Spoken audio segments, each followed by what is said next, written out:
صحیح مسلم کی حدیث ہے، میں صرف ترجمہ کروں گا۔ عبداللہ ابن مسعود کہتے ہیں کننا مع رسول اللہ صلی اللہ علیہ وسلم ذات لیلۃ، ہم ایک رات اللہ کے رسول صلی اللہ علیہ وسلم کے ساتھ تھے، ففقدناہ، تو اچانک اللہ کے رسول صلی اللہ علیہ وسلم غائب ہو گئے۔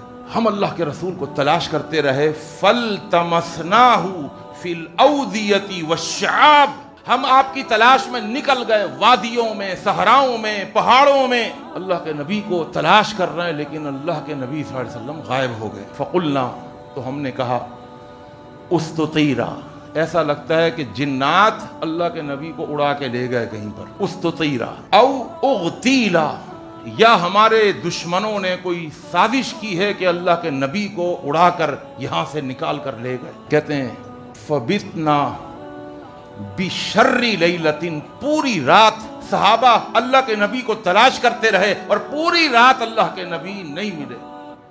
کہتے ہیں ہم نے بڑی تکلیف سے وہ رات گزاری کہ اللہ کے نبی کو کون لے گیا، جنات اڑا کے لے گئے، دشمن لے گئے۔ بات بہا قوم فلما اصبحنا، جب صبح ہوئی، اذا هو جائن من قبل حرا، تو ہم نے دیکھا اللہ کے رسول صلی اللہ علیہ وسلم آ رہے ہیں حرا کی طرف سے، پہاڑی کی طرف سے اللہ کے نبی آ رہے ہیں۔ قال، کہتے ہیں عبداللہ ابن مسعود، ہم دوڑتے ہوئے اللہ کے پیغمبر کے پاس گئے، فقلنا، ہم نے کہا یا رسول اللہ، اے اللہ کے رسول، فقدناکا، آپ غائب ہو گئے تھے، ہم نے آپ کو نہیں پایا، فطلبناکا، ہم نے آپ کو بہت تلاش کیا، فلم نجدکا، ہم نے آپ کو کہیں نہیں پایا، کہاں چلے گئے تھے؟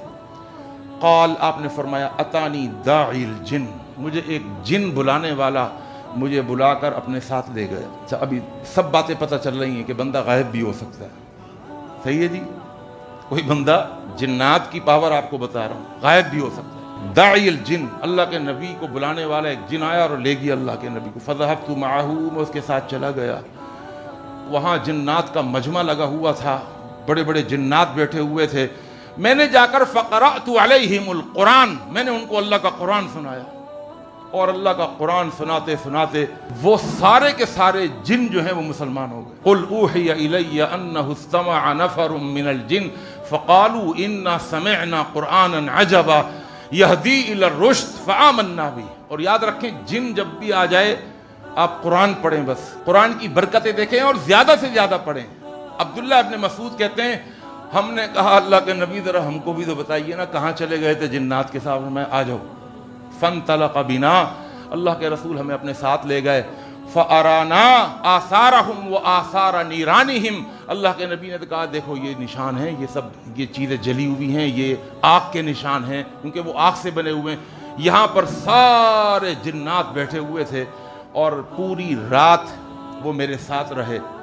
وسألوہ، اور آپ نے فرمایا اپنے صحابہ سے کہ جب وہ مسلمان ہو گئے تو انہوں نے مجھ سے سوال کیا الزادہ، کہ اللہ کے پیغمبر ہم کیا کھائیں؟ کوئی مسلمان کھانا کھا رہا ہو، وہ بسم اللہ کہتا ہے تو ہم اس کے ساتھ کھانے میں شریک نہیں ہو سکتے، اب تو ہم مسلمان ہو گئے، کھائیں کیا؟ اب حرام چیزیں تو کھا نہیں سکتے۔ فقال، آپ نے فرمایا لکم کل عظم ذکر اسم اللہ علیہ یقع فی ایدیکم اوفر ما یکون لحما، آپ نے جنات سے فرمایا کہ ہڈی اس جانور کی جس جانور کے اوپر اللہ کا نام پڑا گیا ہو، یعنی حلال جانور کی ہڈیاں تمہاری غذا ہیں، اور تم جیسے ہی بسم اللہ کہہ کر اس پر ہاتھ رکھو گے، یقع فی ایدیکم اوفر ما یکون لحما، تو وہ ہڈی اللہ گوشت سے پر کر دے گا، اتنا گوشت چڑھ جائے گا اس ہڈی پر کہ تمہارا پیٹ بھرے گا۔ وَكُلُّ بَعْرَةٍ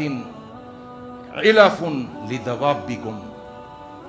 اچھا اللہ کے رسول پھر ہمارے جانور، آپ نے فرمایا کہ ہر گوبر، گائے کا ہو، بھینس کا ہو، اونٹ کا ہو، بکری کا ہو، فرمایا یہ تمہارے جانوروں کی غذا ہے۔ فقال رسول اللہ صلی اللہ علیہ وسلم، آپ نے فرمایا اپنے صحابہ سے فلا تستنجوا بہما، ہڈی سے کبھی استنجا نہیں کیا کرو، فإنہ، اور نہ کبھی گوبر سے استنجا کیا کرو۔ اصل میں ہمیں تو اب استنجا جو ہے وہ پانی سے ہی عادت ہے، ہم نہیں جانتے، کبھی ایسا ہوتا ہے کہ پانی نہیں ہوتا، تو پھر وہاں پر شریعت مطہرہ ہم کو بتاتی ہے کہ تم پتھر کے ڈھیلوں سے استنجا کرو، جس کی آج بہترین شکل جو ہے وہ ٹیشو پیپر پر اب ثبت ہو چکی ہے، اور اس کا جو آلٹرنیٹ ہمارے سامنے آ گیا پتھروں کا، وہ ہے ٹیشو سے آپ کر سکتے ہیں۔ تو آپ نے فرمایا تم جو پتھروں سے استنجا کرتے ہو نا، کبھی صحابہ ہڈی سے بھی کر لیا کرتے تھے، کہیں گوبر پڑا ہوا ہے اس سے بھی اٹھا کے کر لیا کرتے تھے۔ فرمایا ہڈی سے استنجا مت کرو اور نہ تم گوبر سے استنجا کرو، اس لیے کہ فَإِنَّهُمَا طَعَامُ إِخْوَانِكُمْ، یہ تمہارے بھائیوں کا کھانا ہے۔